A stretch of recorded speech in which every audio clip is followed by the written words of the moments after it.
Hello and welcome to our online introduction to the spatial configuration task. This task is set in a simple space-like virtual environment.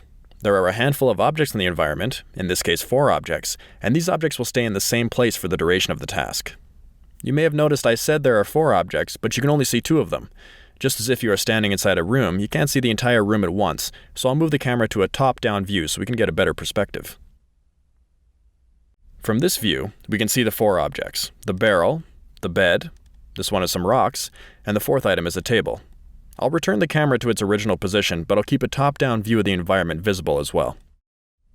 In the spatial configuration task itself, whenever the camera is stationary, like it is now, the camera is situated on, or I could say looking from, one of the objects in the environment. For each trial, we will ask you to indicate which object the camera is looking from.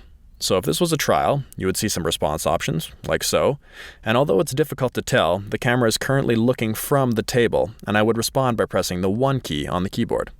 As soon as I respond, the camera will move to a new object, and I will have to again indicate which object the camera is looking from. Now, the camera is looking from the bed, so I could press 1 again to indicate my response, and the camera will subsequently move. This time, the camera is looking from the barrel, and I could respond by pressing 2 on my keyboard. And that is basically all you need to do for this task. However, the actual spatial configuration task will have more than 4 objects, and these objects will be geometric shapes, not things like beds or tables.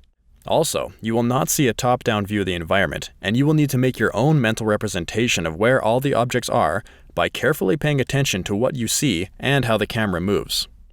Obviously, at the start, you will not know the positions of all the objects in the environment, so you'll need to guess. That should be it. If you aren't confident you understand this task, please rewatch the video. Right now you can see what some of the trials and the actual spatial configuration task will look like, and you can always email us at the address in the video description. While performing these tasks, please don't use any external aids, like writing anything down or having someone else help you. Also, please try to remove any distractions, such as your phone, that may negatively affect your performance on the task. Thanks for listening.